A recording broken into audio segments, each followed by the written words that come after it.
Hello everybody and welcome back to another not applicable Formula 1 video. I hope that you're well. I hope you enjoyed Saudi Arabia. I feel like I say this every single weekend, but was that the best race of the season? Was that the best race of 2021? Maybe it was, and what a weekend of motorsport it was. Like this season, going all the way down to the wire, it's got to go down as one of the greatest, if not of this era, just of this decade, of these couple of decades. It's been absolutely phenomenal. Like it just keeps on delivering. At first we had a qualifying where Max Verstappen was like inches away from one of the best qualifying laps he is ever going to put together in his life, and missing out on pole by just that tiniest little margin. Error at the final hurdle for Max Verstappen. And then from there, basically, from that Saturday incident, it just looked like the race was going to be absolute chaos and set up for drama upon drama upon drama, and it absolutely delivered. Let's focus on the guys at the top of the table and talk about them first, because there was so much nonsense and so much that happened with them to begin with before we even delve into the rest of the guys on the grid. So I'm going to try and get through everything Hamilton and Verstappen because there was so much to get through. Obviously, the first talking point was whether or not Max Verstappen would actually make it to the grid. He took that damage at the end of qualifying, and whether or not he would have to then take a penalty, maybe get a new gearbox or some sort of new drivetrain in there.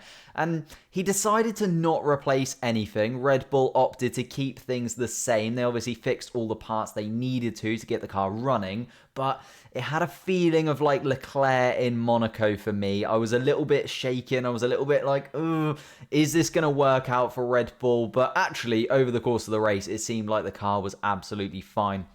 He does make it to the grid and gets started just behind Hamilton and Bottas. A hamburger start. How many times have we seen that over the last few years? Just took shivers down my spine seeing that hamburger at the beginning of the Grand Prix. And to be fair, it was really comfortable for those guys at the start of the Grand Prix. The first 9 laps were really quite boring. And to be honest with you, I even think I said it on stream. I think I said that this race might be a little bit boring. Honestly, I'm an idiot. I don't know why you guys talk to me. Lap 10 was absolute chaos. Like, lap 10 and Mick Schumacher loses it through turn 22 and careers off into the barrier. Safety car is the call from the FIA, and Hamilton and Bottas both pit. Obviously, Max Verstappen comes out in front, decides not to pit. And I think this is where the first sort of thing that I want to discuss with you comes in. Mercedes, for me, surely they split their strategies there. Red Bull decided to split the strategy. Sergio Perez came in and Max Verstappen stayed out. And, you know, Mercedes are at a point where both of those drivers are leading the Grand Prix either way. It's going to be Hamilton or Bottas leading the Grand Prix, depending on which of the two directions they decide to go in. So it seems strange to me that they decided to both pit. Obviously, we had the first controversy of Bottas holding up Max Verstappen for a little while and whether or not that was allowed to sort of happen, but didn't actually have a look at that because Max Verstappen does stay out. And 3 laps later, we have our first red flag. And the barriers need fixing. It's fair enough that the red flag comes out. Like, it is a safety procedure. We don't want to see more guys careen off into that sort of safety barrier and it not be to the standard that it needs to be to keep the drivers safe. But surely that call could have been made a little bit earlier, because now Max Verstappen gets to keep P1 and gets to change his tyres and anything else that might be wrong on the car under the red flag conditions. And it's been a little bit of a talking point throughout the season. We've seen Hamilton benefit from this in Imola and Silverstone as well. We saw Verstappen benefit in Hungary from this, and of course yesterday in the race. So I don't really know about this, you know, changing things under red flags. Maybe this is something that the FIA need to have a look into over the next couple of seasons or so, because it does seem like you're better off almost like praying for a red flag in a condition where the safety car is out, especially on a Grand Prix track like this, like Monaco, like Baku maybe, where a red flag is most likely going to happen if there's anything on the track. So it was interesting, and obviously Verstappen in this case is the one that benefits. As I said though, Hamilton has benefited from this earlier on in the season. So it's kind of balanced itself out overall. Standing start, we get underway and Hamilton makes a phenomenal dart up the inside of Max Verstappen and actually looks to be miles ahead of Max Verstappen until Verstappen just decides to just cut back in front of him as quickly as he possibly can. Like, Max Verstappen did everything, forced him out wide, forced back in, and that means Ocon actually got to jump Hamilton as well. For me, Max's penalty there was warranted. As much as we had to wait a little while to hear whether he was going to get a penalty, I thought that he deserved one. And you know what? I'm kind of glad. Well, glad is probably the wrong word. I'm fairly happy-ish that the discussion about Hamilton didn't take place on track. Obviously, we had the Perez incident, which caused the second red flag. And I'm not happy about the incident, but I'm just happy that that talk about, whether or not Hamilton should be given the place back, whether or not Ocon gets given the place or not, and Verstappen gets given the place, wasn't done on track. Luckily for the FIA and for the stewards, they got to sort that out under red flag conditions. For me, just quickly on this Perez incident, I think that it's probably Perez's fault. He squishes Leclerc just a little bit too much, and Leclerc's front wheel actually hits the wall, hence why Leclerc then bounces back towards Perez's car. A little bit unlucky, you just needed to give Leclerc like another inch and they would have all been absolutely fine. And then George Russell and Mazepin also collide in this sort of chaos at the start and bringing out that second red flag. So the second red flag then leads to the FIA giving Red Bull an ultimatum. How on earth does this happen, by the way? How on earth are the FIA giving options to Red Bull? Surely they should be in charge, giving out orders and basically telling you what's what. Instead, they offer Red Bull the option to give back the places to Lewis Hamilton and start third behind Ocon and Hamilton. And for me, firstly, they shouldn't be giving options to the teams. They should just be giving them information and telling them, point blank, you did this, this is the penalty you're given. And secondly, was it me or did Michael Massey just not explain this very well at all? Like, I had absolutely no idea what was going on. He was on the radio to Red Bull, he was on the radio to Mercedes, and I'm assuming Alpine as well. And none of the three teams really knew what was going on. Red Bull thought they had to give the place to Ocon. Hamilton thought he was going to gain a place on both Ocon and Verstappen at one point and start in pole position. And then Ocon out of nowhere is actually starting in first place and Verstappen's down into third, Hamilton into second. It all just seemed chaos for like 5 or 10 minutes. And that's what I mean. I'm so glad that this took place off of the track because it would be absolutely crazy if something like this, maybe they had to make a decision while the cars were going around the track. That wouldn't go well for them, would it? Maybe foreshadowing what was going to come a little bit later on. We do, though, have our third light out of the Grand Prix, and Verstappen opts to go for the medium tyre. Ocon actually leads the Grand Prix, comes out in first, and I thought, bloody hell, Ocon could be on for a second win of his Formula One career. Wasn't quite the case to be, unfortunately, because Max Verstappen makes an incredible move up the inside. And honestly, I think if Verstappen goes on to win this Grand Prix, this goes down as like a championship defining move. I think it's like one of those moves that we'll look back on and just be like, wow, what a move from Max Verstappen. And just how on earth did he manage to get past both of those cars into the first corner and made it look easy as well, really easy. Hamilton sort of went across to try and defend from Ocon a little bit and to try and get in front of him, but then Verstappen just careered up the inside and made it really smoothly around the first two corners, leaving Hamilton in third place behind Ocon for a little while. Hamilton did, though, manage to get past Ocon and was then gaining on Max Verstappen for a little while, and we kept getting teased by the safety car and the virtual safety car because every time Hamilton would get within that second, virtual safety car, and then he'd just drop back to like 1.2 seconds behind, and then he'd get up to a second and then it'd be another virtual safety car. Like, there was just so much teasing and so much debris on the track, mainly from Sev's Aston Martin was just tossing pieces of carbon fibre left, right and centre all over the place. Finally, the virtual safety cars did come in and stop getting in the way of our race, and we went underway, and the title battle at the front was allowed to just continue on. We get to lap 36/37 because it happened down the start-finish straight where Lewis Hamilton finally gets to within that second, finally gets DRS down into turn one, and Verstappen then cuts across the Mercedes. doing anything and everything he can to keep that lead. But unfortunately for me, I think Max Verstappen was in the wrong here. You know, Hamilton has to bail out completely to not to collide with Verstappen again for another time this season. It is deemed to be over the limit, and Hamilton had to yield and basically was then given the place. So Massey tells Red Bull that Max Verstappen has to give the place back to Lewis Hamilton, as I said, as they probably should. But he decides to not tell Mercedes.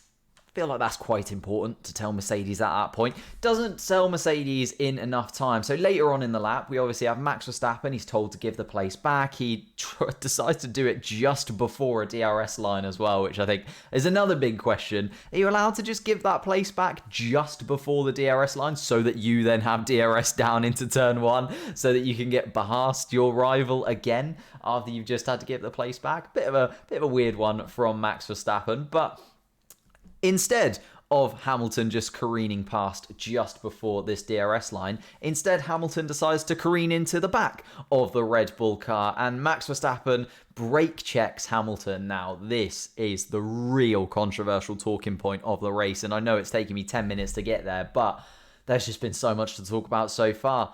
Hamilton hits into the back of Verstappen, and Verstappen is deemed to have, brake checked Lewis Hamilton just before that DRS line with a few corners left to go. And Hamilton collides with the Red Bull, and I'm going to get so much hate for this. I'm going to get so much hate for this.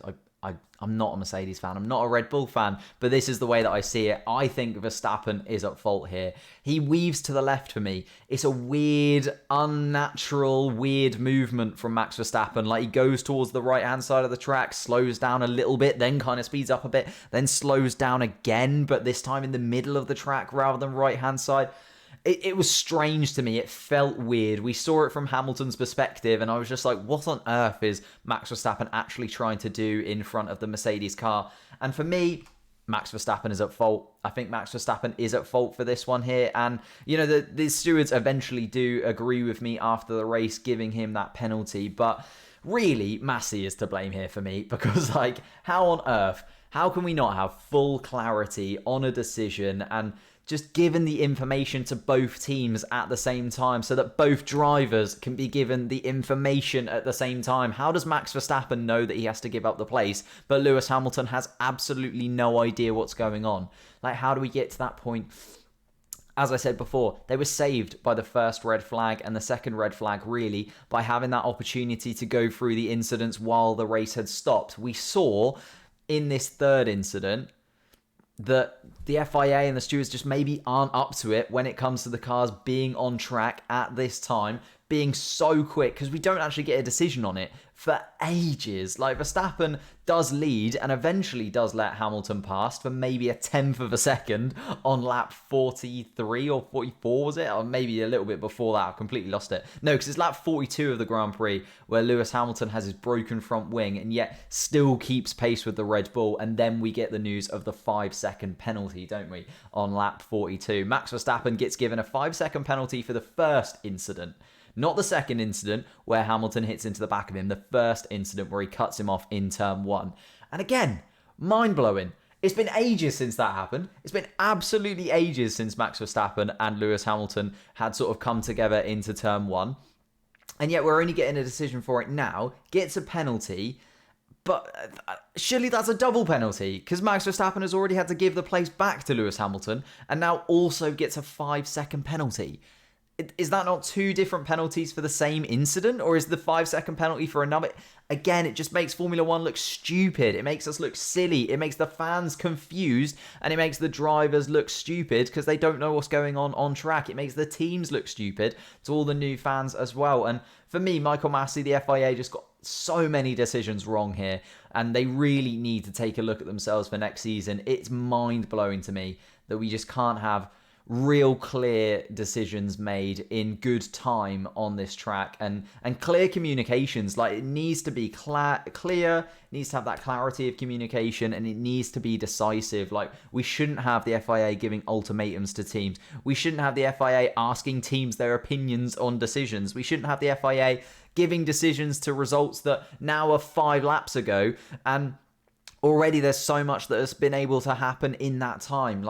it's just mind-blowing to me. Verstappen at this point does yield, realises that actually fighting for this win is pretty much pointless, and decides to just keep the second place. And actually, after the race, then gets a 10-second penalty for that incident in turn 27, where Lewis Hamilton bumps into the back of him. So Hamilton wins, gets fastest lap, and Verstappen has to limp home with those medium compound tyres, which actually sets us up for a hell of a finish. Like, Bottas actually manages to get third place, Ocon's in there, but we'll talk about those guys. First things first, these guys on the same points, equal points in the Drivers' Championship, 369.5 for both of these guys. Lewis Hamilton taking the win. Max Verstappen looks dejected. He knows that it's now down to the final race. He had an opportunity to keep a little bit of a lead, but has blown it really. Over the last 3 races, Lewis Hamilton has just been phenomenal, and we go into the final race with those two even on points. But I'd love to know your opinion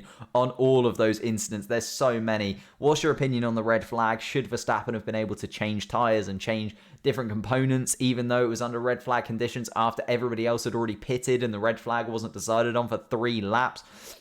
Should Verstappen have given that place back to Ocon and Hamilton eventually after the restart? Should we have seen a little bit of a quicker decision on the 5-second penalty for Max Verstappen before yielding the position to Lewis Hamilton, bumping into the back of them Verstappen? Like, I'd love to know your opinion of all of these in the comments down below, because it is going to be a talking point for months to come. This race is going to be absolutely massive, defining this championship. I know that it doesn't decide this championship. If anything, it puts this championship closer than it could ever possibly be going into the last race. But my goodness me, what a race we've had. Very, very quickly talking about the rest of the field, because believe it or not, there were 18 other drivers on the track. If you were talking to me, I literally was so focused on the top 2, I forgot that everything else was happening. And actually, there was lots of other good races down the field. As I said, Bottas managing to just clinch third place. It was a really good race between him and Ocon in the last few laps or so.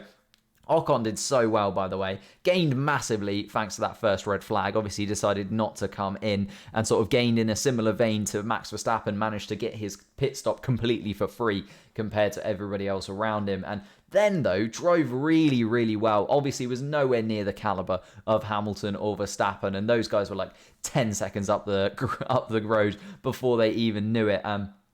They're just on an absolute level of their own. They're just phenoms. But Ocon drove really, really well in third place and did really well. And I'm kind of upset that he didn't get the podium in the end. Obviously, Bottas is nice to see on the podium. It's his last opportunity in the Mercedes car, really, to get those podiums. You know, 1 race left to go for him. He's probably not going to end up with any podiums at Alfa Romeo. So it is nice to see Bottas there. But it would have been even nicer still to see Ocon. And back-to-back podiums for Alpine. Then we had Ricciardo, also another driver who gained massively on the red flag and did really well to just drive and maintain his position. Gasly, a pretty good drive in there in 6th place, just consistent, isn't it? Looked like he was going to lose quite a lot of places, especially after the first sort of few laps. Gasly was falling backwards a little bit. Bit of a nice recovery drive, though, got back to where he started. Then we had Leclerc and Sainz, both really good drives again. They both lost out massively. Leclerc, in particular, was in 4th place and looking fairly comfortable in 4th place, and then dropped down a huge amount when that first red flag happened.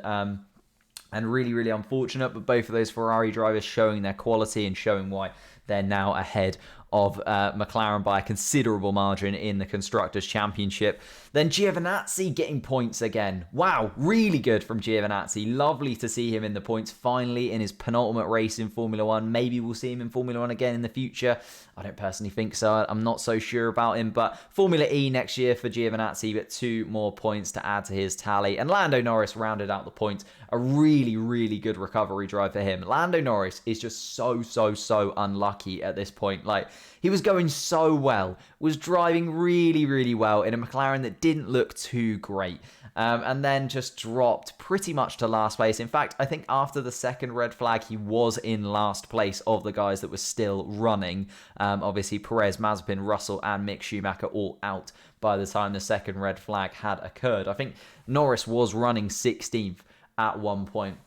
and did really well. A good recovery drive from him to get into the points. Stroll, Latifi, Alonso, Tsunoda, Raikkonen leading. The final drivers to actually finish the race. Vettel did eventually retire after massive damage to his Aston Martin. He hit into the Alfa Romeo of Kimi Raikkonen, Sergio Perez, Mazepin, Russell, and Mick Schumacher all dropping out in those red flag incidents. Let's have a little look at the Drivers' Championship. Charles Leclerc finally manages to move past Lando Norris. Absolutely gutted. But Lando Norris has one more opportunity to get back into 5th place next time, just 4 points behind Charles Leclerc, but then also has to have a little bit of an eye on Carlos Sainz, just 4.5 points behind him. It's going to be very tasty indeed going into that final race, looking at 5th, 6th, and 7th. Daniel Ricciardo did well, has got himself into that 8th place, and you'd imagine that he's sound in there. Gasly making up 15 points in the last race, probably not going to happen. Alonso, though, in 10th place, didn't pick up points, but Ocon did, now puts himself within 5 of his teammate. Could possibly take 10th place off of Alonso, which would be very, very tasty indeed. They've been very balanced, haven't they? The two Alpine drivers over the season. That very much shows in the points. Vettel, Stroll, Tsunoda, Russell, Raikkonen, Latifi, all staying on the same points they had before. And Giovinazzi getting up to 3 points. Could he catch Latifi next race? No, probably not. But, it's a talking point whether or not he can do. Constructors' Championship looks like this. Mercedes look to have wrapped it up, in my opinion. I don't think that sort of 28 points, margin is going to be made up in one race by Red Bull, mainly due to Sergio Perez dropping out of this one. Ferrari then also, I think, have clinched 3rd, unless McLaren can win another race again this season. I think they're pretty much dead and buried into 4th place, and Ferrari are going to take that 3rd place. Alpine have managed to pretty much seal 5th as well, with a really good performance from Ocon this time out. AlphaTauri in 6th, Aston Martin 7th, Williams in 8th, Alfa Romeo with 13 points now in 9th place, and Haas, of course, rounding out the 10 positions. Oh my goodness me. Feel like I've been talking for a very, very long time. Thank you guys so much for watching. If you have watched all the way through to this point, leave a like, leave a comment saying that you watched the whole thing and you watched the whole race probably live with me, and we will be back again live next weekend for the final race of the 2021 season. I'm almost a little bit gutted that it's going to be over. I'm so excited to see who is going to win this championship. At the same time, I just don't want it to end. Scream if you want to go faster. I'll see you next time.